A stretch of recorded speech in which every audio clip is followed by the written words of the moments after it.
নদীরে।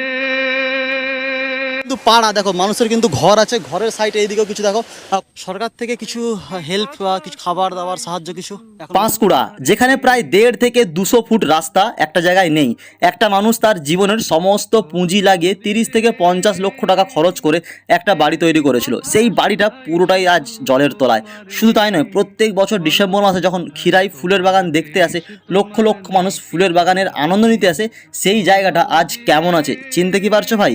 হ্যাঁ ভাই, এটাই কিন্তু সেই ফুলের স্বপ্নের দেশ বা বাগান ক্ষীরাই। পাড়ার ভেতর দিয়ে যেই গলিতে কিছুক্ষণ আগে পর্যন্ত ছোট ছোট বাচ্চা খেলাধুলা করতো, সেই জায়গাটা পুরোপুরি জলের তলায়।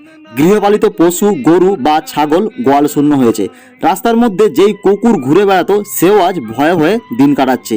মানুষ তার বাড়ি ছাড়তে বাধ্য হয়েছে, ঘরের জিনিসপত্র ছেড়ে দিয়ে রাস্তার মধ্যে আশ্রয় নিতে বাধ্য হয়েছে। কারেন্ট নেই, এই গরমে ছোট বাচ্চা ঘুমোতে অসুবিধা হচ্ছে। মা ঠাকুমা হাত পাখা টানতে টানতে ঘুম পাড়াচ্ছে। যেখানে এই বাঁধ ভেঙেছে, সেই জায়গা দেখতে যাওয়া নিয়ে হাজার হাজার মানুষ ভিড় করেছে। ঘুরেছে পাঁশকুড়া ব্লক 18 নম্বর দাদা। এই যে এই জায়গাটার নাম কি অ্যাকচুয়ালি? জঁদড়া। জঁদড়া। এটা ওই 2 বছর মতো হয়েছে, মানে নতুন একদম বাড়ি বলা যায়। নতুন। আনুমানিক হঠাৎ কত টাকা খরচ হয়েছিল?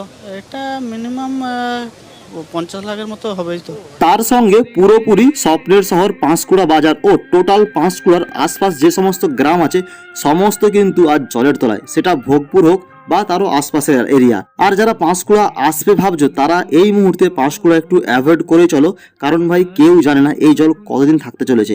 তার সঙ্গে স্থানীয় মানুষদের সঙ্গে কথা বললাম, এখানকার সরকার এখন পর্যন্ত কি কি হেল্প করেছে। এটা পেয়েছি, একটা তিরপল পেয়েছি, আর খিচুড়ি পেয়েছি খাওয়ার মতো, একদম মাথার দেওয়ার মতো তিরপল পেয়েছি।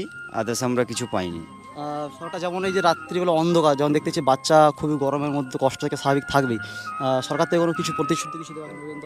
না, এখনো কিছু সেরকম কিছু আসেনি। আমরা যেটা খবর পাচ্ছি, জল আরও ছাড়ছে, এর উপরে বাড়বে। এরপরে কি হবে কিছু বলা যাচ্ছে না। আমাদের তো বাড়ি ঘর দুয়ার সব ডুবে গেছে, আমাদের বাঁধেই এখন ঠাঁই।